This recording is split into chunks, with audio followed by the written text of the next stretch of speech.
دیکھیے اللہ تعالیٰ نے اولاً عالم امر کو پیدا فرمایا، کن فیکون، اور اس عالم امر میں اللہ تعالیٰ نے فرشتے اور ارواح انسانیہ کی تخلیق کی۔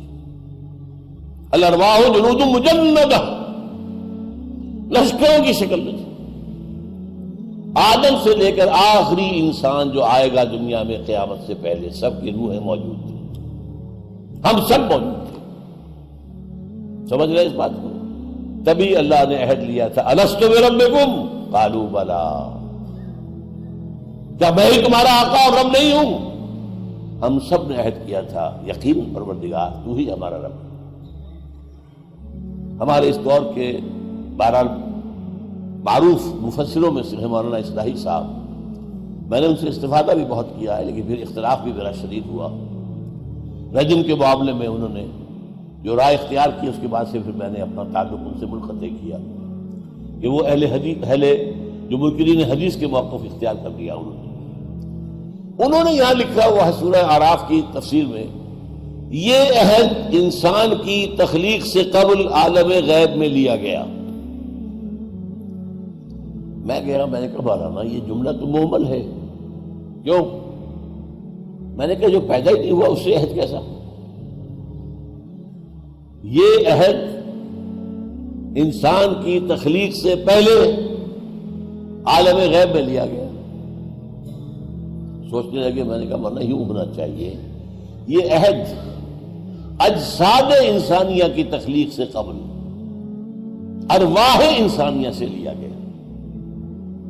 کہہ لگے ہاں ٹھیک کہتے ہیں، اللہ کا شکر ہے کہ انہوں نے مانا۔ ایک افسوس یہ ہے کہ ان کی تفسیر میں اب بھی وہی بات چھپ رہی ہے، جو شائع کرنے والے ہیں انہوں نے اس میں درستی نہیں کی۔ یہ عہد کر کے ہم دنیا میں آئے، اس کے کچھ عرصے کے بعد وہ جو نور پیدا ہوا تھا، سٹل نور، جس سے کہ ارواح اور ملائکہ پیدا کیے گئے۔ حدیث یہ ہے حضرت عائشہ کی، ان اللہ خلق الملائکہ من النور۔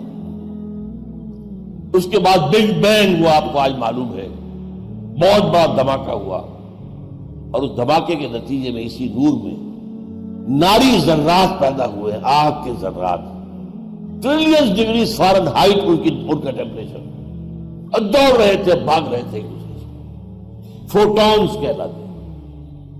انہی فوٹونز سے پھر گیلیکسیز بنی ہیں، پھر یہ ستارے بنے ہیں، سیارے بنے ہیں۔ اور یہ بات نوٹ کر لیجئے، اس لیول پر اس آگ سے جنات کی تخلیق ہوئی ہے۔ قرآن کہتا ہے وَالْجَانَّ خَلَقْنَاهُ مِنْ قَبْلُ مِنْ نَارِ السَّمُومِ، انسانوں کی تخلیق سے بہت پہلے جنات کی تخلیق ہوئی ہے، اور آگ سے ہوئی ہے، آگ کی لپٹ، آگ کی لو، یہ قرآن سے ثابت ہے۔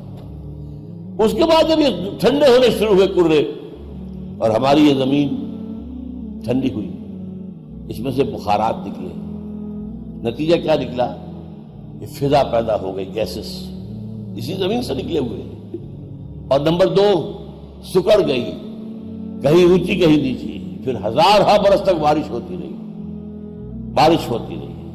اور یہ بڑے بڑے سمندر وجود میں آ گئے۔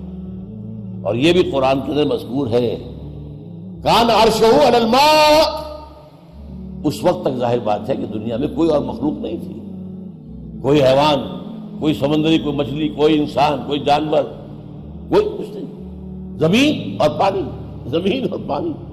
وَكَانَ عَرْشُهُ عَلَى الْمَاءِ، وہاں سے پھر انسان کی تخلیق کا عمل شروع ہوا۔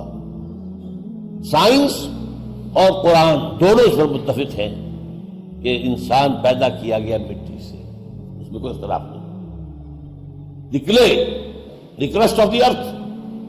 اب اس کو چھوڑ دیجئے کہ وہ کن مراحل سے گزر کر آیا، یہ کہ جو احادیث سے ہمیں کچھ معلوم ہوتا ہے کہ تمام جتنے بھی بر اعظم تھے ان سب سے مٹی لے کر اللہ نے آسمان پر پھر یہ کہ وہ گارا بنایا، اس گارے کے اندر پھر جب وہ کچھ مادہ ڈالا جو کہ آرگینک تھا، اس کے اندر جو ہے فرمنٹیشن ہوئی، تو قرآن کہیں کہتا ہے تراب، کہیں کہتا ہے تین، کہیں کہتا ہے تین لازم، کہیں کہتا ہے صلصال من حمأ مسنون، 4-5 الفاظ استعمال کیے قرآن۔ بہرحال اس کو چھوڑ دیجئے کہ سائنس کیا کہتی ہے، لیکن ایک بات یہ ہے کہ مٹی سے تخلیق ہوئی۔ جب یہ ہیولہ تیار ہو گیا آدم کا جسمانی ہیولہ، تو آدم کی روح لا کر پھونک دی گئی، اور یہ آدم ہوئے اب علیہ الصلوۃ والسلام، یہ اللہ کے نبی ہوئے، اور ان کو اللہ نے زمین کی خلافت عطا کی۔ یہ چند باتیں جو ہیں، یہ چاہے آپ میٹا فزکس کی بات کہیں اس سے، چاہے ویلٹن شاؤن کی بات کہیں جرمنی اصطلاح کے اندر، یا جو ورلڈ ویو ہے اس کو کہیں، یا قرآن مجید کی حکمت کہیں، وہ جو مولانا روم نے شکوہ کیا نا، چند خانی حکمت یونانیہ، حکمت قرآنی آ رہا ہم پہ خاں، کب تک تم یونانیوں ہی کے فلسفے کو پڑھتے رہو گے، ارسطاٹل کو اور پلیٹو کو اور پلاٹونائزر کو، ان کو پڑھتے رہو گے، کبھی قرآن کی حکمت کو بھی پڑھو۔ پر اس انسان کو اللہ تعالیٰ نے دو علم عطا کیے، یہ اصل ہے بات جو سمجھنے کی، اور جہاں یہ ذکر ہے حضرت آدم کی تخلیق اور انہیں خلافت دیے جانے کا، سورہ بقرہ کا 4واں رکوع، شروع میں ایک علم کا ذکر ہے، وَعَلَّمَ آدَمَ الْأَسْمَاءَ كُلَّهَا، آدم کو سارے نام سکھا دیے اللہ نے۔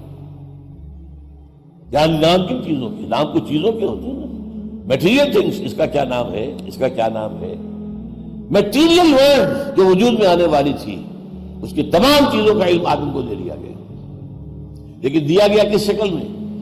جیسے آم کی گٹھلی میں پورا آم کا درخت ہوتا ہے تو صحیح نا، لیکن یہ وجود میں تو آئے گا، ذرا وقت لگے گا، یہ گٹھلی پھٹے گی، 2 پتیاں نکلیں گی، پھر وہ آگے پودا بنے گا، پھر کئی سال لگا کر وہ درخت بنے گا، پھر آم آئے گا نا۔ ایک آدم میں امر ہے، وہاں وقت کوئی نہیں لگتا، نو ٹائم انوالوڈ، انما امرہ اذا اراد شیء فانما یقول له کن فیکون، نو ٹائم۔ لیکن عالم خلق کے اندر وقت لگتا ہے۔ رحم مادر میں بھی بچہ جو ہے 9 مہینے لیتا ہے، تب وہ انسانی شکل میں آتا ہے۔ آم کا درخت بھی کچھ سال لے گا، تب وہ آپ کو پھل دے گا۔ عالم خلق میں ٹائم انوالوڈ ہے، اور آسمان و زمین کی تخلیق 6 دنوں میں، ابھی دن کون سے ہیں یہ تو ہم سمجھ نہیں سکتے۔ یہ دن یونیورسل ڈیز، ایک تو ہمارا دن ہے، سورج کا، ہماری زمین کا ایک چکر جو 1 دن ہو گیا، لیکن یہ کہ اس پورا ہمارا جو ایک سلسلہ ہے سولر، اس پورے سولر سسٹم کے دن کو کیا ہوگا، جبکہ یہ پورا سولر سسٹم ایک چکر مکمل کرے، اس کا 1 دن بنے گا۔ گلیکسی کا 1 دن کیا ہوگا، اس کا آپ اندازہ کر لیجیے۔ تو قرآن اسی لیے کہتا ہے نا، اللہ کا عام دن جو ہے وہ 10,000 برس کا ہے، 1000 برس کا ہے، اور ایک جگہ 25,000 برس پہ، 50,000 برس کا بھی۔ بہرحال اس میں جو تخلیق ہوئی، تو پھر آدم کو ایک آنکھ تو یہ دے دی گئی دنیا کا علم حاصل کرنے کے لیے، اور دوسری آنکھ دی گئی وحی سے استفادے کے لیے، وَإِمَّا يَأْتِيَنَّكُم مِّنِّي هُدًى فَمَن تَبِعَ هُدَايَ فَلَا خَوْفٌ عَلَيْهِمْ وَلَا هُمْ يَحْزَنُونَ۔ یہ دو اللہ تعالیٰ نے علم کے شعبے انسان کو ابتدا میں دیے، اور ان دونوں کے ساتھ انسان نے قدم بقدم آگے بڑھنا شروع کیا۔ ایک طرف نبی آ رہے ہیں، اللہ کی ہدایت چلی آ رہی ہے، ہدایت میں ارتقاء ہو رہا ہے، جیسے انسانی ذہن کا ارتقاء ہو رہا ہے۔ کبھی انسان بچپنے میں بھی تھا ذہنی اعتبار سے، کبھی آخر جوان ہونے میں وقت لگا ہے اس کے۔ اسی لیے ہدایت خدا بندی پہلے دن مکمل نہیں دے دی گئی، نہیں، قرآن میں لا کر اس کی تکمیل کی گئی۔ الیوم اکملت لکم دینکم واتممت علیکم نعمتی، نعمت ہدایت میں نے اس کا اتمام کر دیا تمہارے اوپر۔ اسی طریقے سے انسان کا تمدنی ارتقاء ہوا، کبھی غاروں میں رہتا تھا، پھر قبائلی نظام بنا، پھر شہروں میں رہنا شروع کیا، پھر بڑی مملکتیں اور امپائرز کا دور آ گیا۔ اب یہ جو نظام چل رہا تھا، انسان پر ظلم کرنے والا بن گیا، بادشاہوں کے گلچھرے ہیں، ان کے محل ہیں، ان کے عیش ہیں، اور اس کی عیش کی جو بنیاد ہے وہ کاشتکار ہے، خون پسینہ ایک کر کے جو پھل جو حاصل کر رہا ہے فصل، لیکن اس کے بچے کے لیے کھانے کو نہیں ہے، اس کے بچے کے لیے فاقے ہیں، عیش ان کے جاگیرداروں کے ہے، بادشاہوں کے ہیں۔ ان تمام کو دور کرنے کے لیے، ختم کرنے کے دین حق دیا گیا اور اس کی تکمیل کی گئی۔ الیوم اکملت لکم دینکم واتممت علیکم نعمتی ورضیت لکم الاسلام۔ انہاں اکھیاں نہ ویکھیا نہیں اللہ، انہاں اکھیاں نہ ویکھیا نہیں اللہ، اساں تے سونا یار ویکھیا انہاں اکھیاں ویکھیا نہیں اللہ اساں تے سونا یار ویکھیا انہاں اکھیاں